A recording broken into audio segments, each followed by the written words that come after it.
Hi everyone, आज ये 9 नवंबर 2025 के करंट अफेयर और स्टैटिक जी के क्वेश्चन को डिस्कस करते हैं। So let's get started without any further delay. Static GK में पंचवर्षीय योजना से स्टार्ट करते हैं। पहली पंचवर्षीय योजना कब शुरू हुई थी और किस मॉडल पर आधारित थी? तो पहली पंचवर्षीय योजना 1 अप्रैल 1951 को शुरू हुई और हेरोल्ड डोमोर मॉडल पर आधारित थी। प्रारूप की बात करते हैं, के.एन. राज ने तैयार किया था और मुख्य फोकस कृषि एग्रीकल्चर पे था।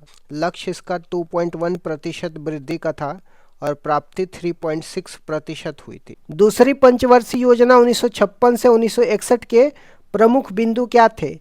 दूसरी पंचवर्षीय योजना की अवधि की बात करते हैं, 1956 से 1961 तक रहता है। मॉडल की बात करते हैं, यह महाल नोबिस मॉडल पर आधारित थी। इसका जो उद्देश्य था, इस योजना में भारी उद्योगों पर बल दिया गया, जिसमें प्रमुख उपलब्धियां थी। इसी योजना के दौरान भिलाई छत्तीसगढ़, राउरकेला उड़ीसा, दुर्गापुर पश्चिम बंगाल में आयरन स्टील प्लांट स्थापित किए गए। विकास की दर की बात करते हैं, लक्ष्य 4.5% का था और प्राप्ति 4.27% थी। तीसरी पंचवर्षीय योजना 1961 से 66 तक क्यों असफल रही थी? 1961 से 66 तक तीसरी पंचवर्षीय योजना थी। यह मॉडल सुखमय चक्रवर्ती मॉडल पर आधारित थी। इसका उद्देश्य था कृषि और उद्योग दोनों पर बल देना। असफलता के कारण ये थे, यह योजना 1962 के दौरान भारत चीन युद्ध और 1965 के भारत पाकिस्तान युद्ध के कारण अपने लक्ष्य को प्राप्त नहीं कर सकी और असफल रही। अन्य घटना की बात करते हैं, तीसरी पंचवर्षीय योजना में इसी दौरान जय जवान जय किसान का नारा दिया गया था और 1965 में भारतीय खाद्य निगम, जिसको फूड कॉरपोरेशन ऑफ इंडिया की स्टेब्लिशमेंट की बात करते हैं, तो तीसरी पंचवर्षीय योजना में एफसीआई का इस्टेब्लिशमेंट होता है। नेक्स्ट देख लेते हैं योजना अवकाश की। योजना अवकाश, जिसको प्लान हॉलीडेज बोलते हैं, ये क्या था और यह कब हुआ था? तीसरी पंचवर्षीय योजना की असफलता के बाद 1966 से लेकर के 1969 तक 3 वर्षों के लिए कोई पंचवर्षीय योजना नहीं बनाई गई। इसे योजना अवकाश कहा जाता है। इसी दौरान एक एक वर्ष की योजना शुरू की गई थी। खाद्यान्न में आत्मनिर्भरता के लिए हरित क्रांति, जिसको ग्रीन रेवोल्यूशन की शुरुआत की गई थी। चौथी पंचवर्षीय योजना 1969 से 1974 की मुख्य बातें क्या थी? तो इसका टाइम पीरियड की बात करते हैं, 1969 से लेकर के 1974 तक थी। यह मॉडल अशोक रुद्र मॉडल पर आधारित थी और इसका प्रारूप डी.आर. गॉडगिल ने तैयार किया था। उद्देश्य की बात करते हैं, इसका लक्ष्य स्थिरता के साथ आर्थिक विकास करना, डेवलपमेंट विथ स्टेबिलिटी था। प्रमुख घटनाएं की बात करते हैं, तो चौथी पंचवर्षीय योजना में 1969 में 14 बैंकों का राष्ट्रीयकरण किया गया था। ये पहली बात हो गई। इसके बाद 1971 में भारत पाकिस्तान का युद्ध हुआ और 1974 में पहला परमाणु परीक्षण ऑपरेशन स्माइलिंग बुद्धा पोखरण में किया गया था। पांचवी पंचवर्षीय योजना 1974 से 1978 क्यों अद्वितीय थी? यह भारत का एकमात्र ऐसी योजना है जो अपने निर्धारित समय 5 वर्ष से पहले केवल 4 वर्षों में ही समाप्त हो गई। 1974 से लेकर 1978 तक ही रही थी। यह डीपी दर मॉडल पर आधारित थी और इसका मुख्य लक्ष्य गरीबी उन्मूलन था। रोलिंग प्लान 1978 से 1980 तक क्या था? 1978 में सरकार बदलने के बाद मोरारजी देसाई की जनता पार्टी सरकार ने पंचवर्षीय योजना को समाप्त कर रोलिंग प्लान शुरू किया था। विश्व में इसके जनक डॉक्टर गुरनार मिर्डर थे। उनकी पुस्तक एशियन ड्रामा में इसका उल्लेख है और भारत में इसे लक्कड़वाला ने लागू किया था। छठवीं पंचवर्षीय योजना 1980 से 1985 के दौरान क्या महत्वपूर्ण घटनाएं हुई थी? यह मॉडल आगात निर्गत मॉडल पर आधारित था, जिसको इनपुट आउटपुट मॉडल बोला जाता है। इसका उद्देश्य रोजगार सृजन और गरीबी उन्मूलन था। प्रमुख घटनाएं की बात करते हैं, तो छठवीं पंचवर्षीय योजना में नाबार्ड की एस्टेब्लिशमेंट किया जाता है 1982 में। 6 और बैंकों का राष्ट्रीयकरण किया जाता है 1980 में।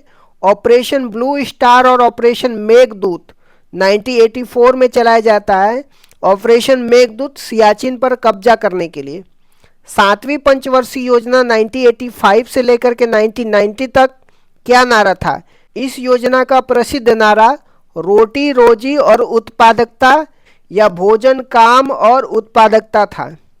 इसी योजना के दौरान 1988 में सेबी की स्थापना होती है, जिसको security and exchange board of India बोलते हैं। एलपीजी सुधार कब और क्यों अपनाए गए थे? 1990 से 92 के योजना अवकाश के दौरान 1991 में भारत में विदेशी मुद्रा भंडार का संकट उत्पन्न हो गया था। उस समय प्रधानमंत्री पीवी नरसिम्हा राव और वित्त मंत्री डॉक्टर मनमोहन सिंह थे। इस संकट से निपटने के लिए 1991 में नई आर्थिक नीति अपनाई गई थी, जिसे एलपीजी सुधार कहा गया था। जो न्यू इकोनॉमी पॉलिसी अपनाई गई थी, जिसमें उदारीकरण, निजीकरण या वैश्वीकरण की बात की जाती है। आठवीं पंचवर्षीय योजना 1992 से 1997 का मुख्य फोकस क्या था? तो यह model John W Miller model पर आधारित थी। इसका मुख्य बल मानव संसाधन विकास था, जो 1990 में आए एचडीआई मानव विकास सूचांक की अवधारणा से प्रेरित था। अन्य घटनाएं की बात करते हैं आठवीं पंचवर्षीय योजना में। इसी दौरान 73वां और 74वां संविधान संशोधन हुआ, जो पंचायती राज और नगर निगम के लिए है। इसी समय 1 जनवरी 1995 को डब्ल्यूटीओ की स्थापना होती है, जिसको वर्ल्ड ट्रेड ऑर्गेनाइजेशन बोलते हैं। नवीं और 10वीं पंचवर्षीय योजना का मुख्य बातें क्या थी? नवीं पंचवर्षीय योजना 1997 से 2002 तक होता है। इसका लक्ष्य सामाजिक न्याय और क्षमता के साथ आर्थिक विकास था। प्रधानमंत्री ग्राम सड़क योजना 25 दिसंबर 2000 को और कारगिल युद्ध 1999 में इसी दौरान हुआ था। 10वीं पंचवर्षीय योजना 2002 से 2007 तक थी। यह भी आगात निर्गात मॉडल पर आधारित थी। नरेगा अधिनियम 2005 में आया और 2 फरवरी 2006 को लागू हुआ था। 11वीं पंचवर्षीय योजना 2007 से लेकर 2012 की विकास दर की क्या विशेषता थी? इसका लक्ष्य तीव्र और समावेशी विकास, जिसको रैपिड एंड इंक्लूसिव डेवलपमेंट था। इसमें 8% की विकास दर हासिल की गई थी, जो सभी पंचवर्षीय योजनाओं में अब तक की सबसे ज़्यादा थी। शिक्षा का अधिकार राइट टू एजुकेशन एक्ट 2009 इसी दौरान आया था। 12वीं पंचवर्षीय योजना 2012 से 2017 का लक्ष्य क्या था? यह अंतिम पंचवर्षीय योजना था, जो 2012 से 2017 तक चला था। इसका लक्ष्य तीव्र, सतत और अधिक समावेशी विकास, जिसको rapid sustainable and inclusive development था। इसमें कृषि के लिए 4% और प्रजनन दर को 2.1%, जिसको प्रतिस्थापन दर बोलते हैं, पर लाने का लक्ष्य रखा गया था। 1901 से लेकर के 1947 के बीच की प्रमुख घटनाओं के बारे में हम देखेंगे। बंगाल विभाजन की घोषणा कब हुई थी? 7 अगस्त 1905 में हुई थी। 1905 में लॉर्ड कर्जन भारत के वायसराय थे। इसी घोषणा के विरोध में कोलकाता के टाउन हॉल में विदेशी वस्तुओं का बहिष्कार की शुरुआत हुई थी। बंगाल का विभाजन किस तारीख को होना तय हुआ था और इसे किस दिवस के रूप में मनाया गया? 16 अक्टूबर 1905 को बंगाल का विभाजन होना तय हुआ था और इसी तारीख को रक्षाबंधन दिवस के रूप में मनाया गया था। कांग्रेस का सूरत अधिवेशन कब हुआ और इसमें क्या प्रमुख घटनाएं थी? 1907 में सूरत अधिवेशन हुआ था। इस अधिवेशन में रास बिहारी घोष अध्यक्ष थे। कांग्रेस में गरम दल और नरम दल का विभाजन हो गया था। मोर्ले मिंटो एक्ट कब आया था? इसके द्वारा कौन सी प्रणाली शुरू की गई थी? मोर्ले मिंटो एक्ट 1909 में आया था और इसी एक्ट के द्वारा भारत में सांप्रदायिक निर्वाचन प्रणाली की शुरुआत हुई थी। महात्मा गांधी भारत कब वापस लौटे और इस दिन को किस रूप में मनाया जाता है? महात्मा गांधी 9 जनवरी 1915 को भारत लौटे थे। इस तारीख को प्रवासी भारतीय दिवस के रूप में मनाया जाता है। 1916 का कांग्रेस का लखनऊ अधिवेशन क्यों महत्वपूर्ण था? इस अधिवेशन के अध्यक्ष अंबिका चरण मजूमदार थे और इसी अधिवेशन में कांग्रेस और मुस्लिम लीग के बीच में समझौता हुआ और नरम दल और गरम दल का पुनः विलय हो गया। 1916 में किन अन्य महत्वपूर्ण घटनाओं की स्थापना हुई थी? तो 1916 में बनारस हिंदू यूनिवर्सिटी की स्थापना हुई थी। होम रूल लीग आंदोलन इसी वर्ष एनी बेसेंट और बाल गंगाधर तिलक के द्वारा शुरू किया गया था। 1917 का कांग्रेस का कोलकाता अधिवेशन क्यों खास था? इस अधिवेशन का अध्यक्ष एनी बेसेंट थी। महात्मा गांधी ने पहली बार किस सत्याग्रह में भाग लिया? यह किस मुद्दे पर था? महात्मा गांधी ने पहली बार 1917 के चंपारण सत्याग्रह में भाग लिया था। यह बिहार के अंदर नील की खेती, तिनकठिया प्रथा के विरोध में शुरू हुआ था। शुक्ला जी ने महात्मा गांधी जी को बुलाया था। 1919 में कौन से महत्वपूर्ण अधिनियम और घटनाएं हुई थी? 1919 में रोलेट एक्ट, न अपील, न दलील, न वकील आया था। इसी वर्ष मॉन्टेग्यू चेम्सफोर्ड अधिनियम भी आया था, जिसमें प्रांतों में द्वैध शासन लागू किया गया था। 13 अप्रैल 1919 को जालियांवाला बाग नरसंहार की घटना अमृतसर में हुई थी। इस घटना में भारत की ओर से वकील के रूप में सर शंकर नायर की नियुक्ति किया गया था। असहयोग आंदोलन की शुरुआत कब हुई और महात्मा गांधी ने क्या उपाधि त्यागी थी? असहयोग आंदोलन की शुरुआत 1920 में हुई थी। महात्मा गांधी ने अपने कैसर हिंद की उपाधि त्याग दी थी। चौरी चौरा घटना कब और कहाँ हुई? इसका असहयोग आंदोलन पर क्या प्रभाव पड़ा? चौरी चौरा घटना फरवरी 1922 में गोरखपुर उत्तर प्रदेश में हुई थी। इस घटना के बाद असहयोग आंदोलन को समाप्त कर दिया गया था। स्वराज पार्टी की स्थापना कब और किसने करी थी? स्वराज पार्टी की स्थापना 1923 में चित्तरंजन दास और मोतीलाल नेहरू ने करी। महात्मा गांधी ने कांग्रेस के किस अधिवेशन की अध्यक्षता पहली बार की थी? 1924 में बेलगाम अधिवेशन के अध्यक्ष बने थे महात्मा गांधी जी, जो उनकी अध्यक्षता पहली बार थी। कांग्रेस के कानपुर अधिवेशन की अध्यक्षता करने वाली पहली भारतीय महिला कौन थी? 1925 के कानपुर अधिवेशन की अध्यक्ष सरोजनी नायडू थी, जो पहली भारतीय महिला अध्यक्ष थी। काकोरी ट्रेन एक्शन कब हुआ? इसमें कौन कौन शामिल थे? काकोरी ट्रेन एक्शन 9 अगस्त 1925 को हुआ था। पहले इसका नाम काकोरी ट्रेन डकैती था, अब इसको नाम काकोरी ट्रेन एक्शन है। इसमें राम प्रसाद बिस्मिल, अशफाक उल्ला खान, राजेंद्र लाहिड़ी, रोशन सिंह, चंद्रशेखर आज़ाद शामिल थे। साइमन कमीशन का निर्माण कब हुआ था और यह भारत कब आया था? साइमन कमीशन का निर्माण 1927 में हुआ था और यह भारत 1928 में आया था। भारत में साइमन गो बैक का नारा भी लगा था और इसका विरोध भी किया गया था। इसमें 7 विदेशी लोग शामिल थे, ये विद्यार्थी। नेहरू रिपोर्ट कब पेश हुई थी? इसे किसने तैयार किया था? नेहरू रिपोर्ट 1928 में पेश हुई थी। इसे मोतीलाल नेहरू ने तैयार किया था। कांग्रेस के लाहौर अधिवेशन में क्या प्रमुख मांग थी और इसकी अध्यक्षता किसने की थी? 1929 के लाहौर अधिवेशन में भारत में पहली बार पूर्ण स्वराज की मांग की गई थी। इस अधिवेशन के अध्यक्ष जवाहरलाल नेहरू थे। पूर्ण स्वराज दिवस कब घोषित किया गया था? 26 जनवरी 1930 को पूर्ण स्वराज दिवस घोषित किया गया था। सविनय अवज्ञा आंदोलन कब शुरू हुआ और दांडी मार्च का संबंध इससे कैसे है? सविनय अवज्ञा आंदोलन 1930 में शुरू हुआ था। 12 मार्च 1930 से 6 अप्रैल 1930 तक साबरमती आश्रम से दांडी तक चला। दांडी मार्च नमक कर के विरोध में सविनय अवज्ञा आंदोलन का ही एक हिस्सा था। पहला गोलमेज सम्मेलन कब हुआ? इसमें कांग्रेस ने भाग लिया था या नहीं? पहला गोलमेज सम्मेलन 1930 के अंतिम महीने में शुरू हुआ था। इसमें कांग्रेस ने भाग नहीं लिया था। गांधी इरविन पैक्ट कब हुआ? इसका क्या परिणाम हुआ? गांधी इरविन पैक्ट 5 मार्च 1931 को हुआ था। इसी के तहत यह तय हुआ कि कांग्रेस दूसरे गोलमेज सम्मेलन में भाग लेगी। भगत सिंह राजगुरु सुखदेव को फांसी कब हुई थी? भगत सिंह राजगुरु सुखदेव को 23 मार्च 1931 को फांसी दी गई थी। दूसरा गोलमेज सम्मेलन कब हुआ? इसमें महात्मा गांधी कैसे भाग लिया था? दूसरा गोलमेज सम्मेलन 1931 में हुआ था। इसमें महात्मा गांधी राजपुताना जहाज से भाग लेने गए थे। उन्होंने तीसरे में भाग नहीं लिया था। सांप्रदायिक पंचाट कब आया और इसे कौन लेकर आया था? सांप्रदायिक पंचाट 1932 में आया था। इसे रामसे मैकडॉनल्ड्स ब्रिटिश के प्रधानमंत्री लेकर आए थे। पूना पैक्ट कब और किसके बीच में हुआ था? पूना पैक्ट सितंबर 1932 में हुआ था।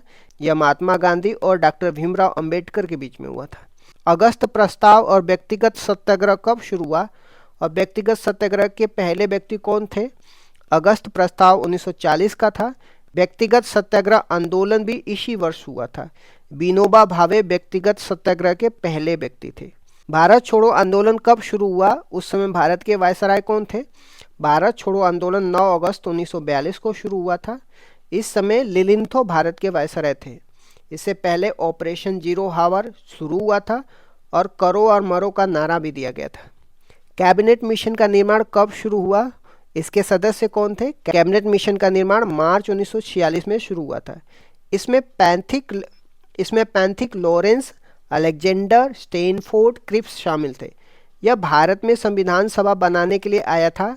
इसने हर 10 लाख की जनसंख्या पर एक सीट और कुल 389 सीटें तय की गई थी। संविधान सभा की पहली बैठक कब हुई? इसके अस्थायी अध्यक्ष कौन थे? संविधान सभा की पहली बैठक 9 दिसंबर 1946 में हुई थी। सच्चिदानंद सिन्हा को अस्थायी अध्यक्ष नियुक्त किया गया था। उद्देश्य प्रस्ताव कब पेश हुआ था? इसे किसने पेश किया था? उद्देश्य प्रस्ताव 13 दिसंबर 1946 को पेश हुआ था।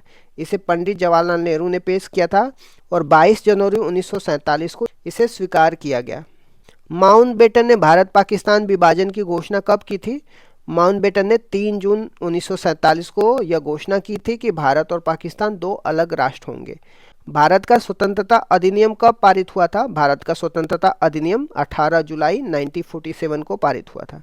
राष्ट्रीय ध्वज कब अपनाया गया? राष्ट्रीय ध्वज को 22 जुलाई 1947 को अपनाया गया था। भारतीय संविधान बनकर कब तैयार हुआ? भारतीय संविधान 26 नवंबर 1949 को बनकर के तैयार हुआ था। संविधान पर हस्ताक्षर कब हुए और राष्ट्रीय गान राष्ट्रीय गीत कब स्वीकार किया गया? 24 जनवरी 1950 को संविधान पर हस्ताक्षर हुए थे। इसी तारीख को राष्ट्रीय गान और राष्ट्रीय गीत को भी स्वीकार किया गया था।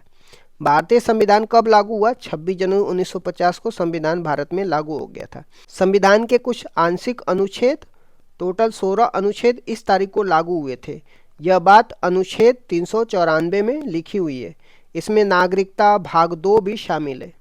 आ जाते हैं आज के करंट अफेयर में। प्रोजेक्ट सन कैचर क्या है और इसे किसने लॉन्च किया है? गूगल ने इसे लॉन्च किया है और इसका उद्देश्य अंतरिक्ष में एआई डेटा केंद्र की टेस्टिंग करना है। सौर ऊर्जा संचालित उपग्रहों पर आधारित है। गूगल की अन्य परियोजना की बात करते हैं तो जेमिनी एआई है और बिलो चिप है। प्रश्न संख्या 2 में आ जाते हैं। विश्व शांति और सुरक्षा नेतृत्व पुरस्कार 2025 किसे मिला है? तो यह पुरस्कार श्री श्री रविशंकर जी को मिला है। आर्ट ऑफ लिविंग के संस्थापक हैं। विश्व शांति सुरक्षा नेतृत्व पुरस्कार 2025 की संस्था की बात करते हैं। बोस्टन ग्लोबल फोरम है और एआई वर्ल्ड सोसाइटी है। आर्ट ऑफ लिविंग की स्थापना कब हुई थी? 1881 में हुई थी। तो ये भी पॉइंट आपको ध्यान में रखना है। क्वेश्चन नंबर 3 में आ जाते हैं। स्टारलिंक के साथ समझौता करने वाला पहला राज्य कौन है? तो महाराष्ट्र है। इसका उद्देश्य क्या है? ग्रामीण क्षेत्रों में इंटरनेट सेवा उपलब्ध कराना। Starlink SpaceX Elon Musk की कंपनी है। ये भी पॉइंट आपको ध्यान में रखना। क्वेश्चन नंबर 4 में आ जाते हैं। ऑपरेशन व्हाइट कोल्ड्रोन क्या है? यह राजस्व खुफिया निदेशालय द्वारा शुरू किया गया है। स्थान की बात करते हैं वलसाड गुजरात में और उद्देश्य की बात करते हैं ड्रग नेटवर्क का भंडाफोड़ करना इसका उद्देश्य है। डीआरआई का पूर्व ऑपरेशन की बात करते हैं यह बीड आउट है। आ जाते हैं क्वेश्चन नंबर 5 में। एनईएक्स कार 19 तकनीकी क्या है और इसे किसने बनाई है? आईआईटी बॉम्बे और टाटा मेमोरियल हॉस्पिटल ने बनाई है। यह कार टी सेल थेरेपी पर आधारित है। इसका उपयोग ब्लड कैंसर के उपचार में किया जाएगा। कार टी सेल थेरेपी क्या है? इसमें टी सेल को काइमेरिक एंटीजन रिसेप्टर के साथ मॉडिफाई किया जाता है ताकि वे कैंसर की कोशिकाओं से लड़ सके। क्वेश्चन नंबर 7 में आ जाते हैं। संयुक्त राष्ट्र जल सम्मेलन में शामिल दक्षिण एशिया का पहला देश कौन है? तो इसका आंसर होगा बांग्लादेश होगा। भारत बांग्लादेश की सीमा 4096 किलोमीटर जो सबसे लंबी है। संबंधित मुद्दे की बात करते हैं। तीस्ता जल विवाद भारत और बांग्लादेश के बीच में। 3 बीघा कॉरिडोर तो इंडिया बांग्लादेश के बीच में समा संविधान संशोधन करके किया गया है। प्रश्न संख्या 8 में आ जाते हैं। बाली यात्रा महोत्सव कहाँ मनाया गया है? तो उड़ीसा कटक के महानदी के किनारे मनाया जाता है। यह कार्तिक पूर्णिमा पर मनाया जाता है और इसका प्रतीक भारत बाली इंडोनेशिया का व्यापारिक संबंध है। क्वेश्चन नंबर 9 में आ जाइए। कार्तिक पूर्णिमा के दिन कौन से अन्य पर्व मनाए गए? तो कार्तिक पूर्णिमा के दिन गुरु नानक जयंती मनाए जाते हैं। कार्तिक पूर्णिमा के दिन गुरु नानक जी की 556वीं जयंती मनाई गई है और देव दीपावली वाराणसी में मनाई गई है। क्वेश्चन नंबर 10 में आ जाते हैं। 17वां इंडिया गेम डेवलपर सम्मेलन कहाँ पे हुआ है? यह चेन्नई तमिलनाडु में हुआ है। इसके उद्घाटन की बात करते हैं उदयनिधि स्टालिन जो उप मुख्यमंत्री ने किया है। गेमिंग एक्सीलेंस सेंटर स्थापित करने की घोषणा की गई है। तमिलनाडु के जीडीपी ग्रोथ की बात करते हैं 11.9% है जो भारत में सबसे ज़्यादा है। हॉकी में 100 वर्ष पूरा होने पर क्या घोषणा हुई है? शताब्दी समारोह की शुरुआत की गई है जिसका टाइम पीरियड 1925 से 2025 तक। उद्घाटन की बात करते हैं मनसुख मंडाविया जो खेल मंत्री है उन्होंने उसका उद्घाटन किया है। और स्थान की बात करते हैं मेजर ध्यानचंद स्टेडियम दिल्ली में इसका उद्घाटन किया गया है। भारत ने अब तक 8 ओलंपिक गोल्ड जीते हैं। प्रश्न संख्या 12 में आ जाते हैं। वंदे मातरम गीत से जुड़े तथ्य क्या है? तो गीत को 150 वर्ष पूरे हुए हैं 2025 में। इसके रचयिता की बात करते हैं, बंकिम चंद्र चटर्जी हैं। पहली बार 1896 के कलकत्ता अधिवेशन में गाया गया था। राष्ट्रीय गीत की मान्यता की बात करते हैं, 24 जनवरी 1950 को इसको मान्यता दिया गया था। क्वेश्चन नंबर 13 में आ जाते हैं, यूबीएस ग्लोबल वेल्थ रिपोर्ट 2025 में भारत का स्थान क्या है? तो भारत का 14वां स्थान है। भारत की हिस्सेदारी की बात करते हैं, 3.4% है। अमेरिका प्रथम स्थान पे है जिसकी हिस्सेदारी 39.7% है। आ जाते हैं मैदान सीरीज के एपिसोड 3 में। राज्यसभा के सीटों का आवंटन किस आधार पर होता है? आधार 1971 की जनसंख्या के आधार पर राज्यसभा की सीटों का आवंटन किया जाता है। सर्वाधिक सीटें उत्तर प्रदेश की है राज्यसभा में, टोटल 31 सीटें हैं। बंगाल विभाजन कब हुआ और किसने किया था? तो 16 अक्टूबर 1905 को बंगाल का विभाजन होता है। वायसरॉय लॉर्ड कर्जन थे। 1911 में अरुंडेल समिति की सिफारिश पर इसको रद्द कर दिया जाता है।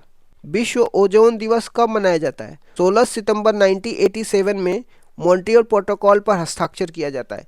तभी से 16 सितंबर को ओजोन दिवस मनाया जाता है। विनोबा भावे का प्रमुख आंदोलन कौन सा था? तो भूदान आंदोलन विनोबा भावे का प्रमुख आंदोलन था। वे पहले भारतीय व्यक्तिगत सत्याग्रही थे। पंचशील समझौता कब हुआ था? 1954 में भारत और चीन के बीच में पंचशील समझौता हुआ था। यह सिद्धांत शांति, समानता और हस्तक्षेप न करने पर आधारित था। नालंदा विश्वविद्यालय किसके काल में स्थापित हुआ था? कुमार गुप्त के समय में नालंदा विश्वविद्यालय का एस्टेब्लिशमेंट किया जाता है। संविधान के मूल ढांचा का सिद्धांत किस केस में आया था? केशवानंद भारती केस 1973 में संविधान का मूल ढांचा का सिद्धांत आया था, जिसमें 13 न्यायाधीशों की बेंच थी, अब तक की सबसे बड़ी बेंच थी। राष्ट्रपति शासन आर्टिकल 356 अधिकतम कितने समय तक लग सकता है? तो अधिकतम 3 वर्ष तक लग सकता है। हर 6 माह में संसद की स्वीकृति आवश्यक है और मैक्सिमम 3 वर्ष के लिए लगाया जा सकता है। मोनल पक्षी किस राज्य का राज्य पक्षी है? तो यह उत्तराखंड का राज्य पक्षी है। असहयोग आंदोलन कब वापस लिया गया था? 11 फरवरी 1922 को असहयोग आंदोलन को वापस ले लिया जाता है। चौरी चौरा कांड 4 से 5 फरवरी 1922 को होता है। एलपीजी में कौन से तत्व पाए जाते हैं? तो एलपीजी में प्रोपेन और ब्यूटेन पाए जाते हैं। प्रोपेन का फॉर्मूला C3H8 है और ब्यूटेन का फॉर्मूला C4H10 है। लोहे का जंग लगना किस परिवर्तन का उदाहरण है? तो यह रासायनिक परिवर्तन का उदाहरण है। इसके अतिरिक्त उदाहरण जैसे जलना हो गया, सड़ना हो गया, पकना हो गया, दहन हो गया, ये सब रासायनिक परिवर्तन है। इस तरीके से मैंने स्टैटिक जीके के साथ करंट अफेयर को डिस्कस कर दिया। Thank you so much guys, keep loving, keep supporting, bye bye, see you.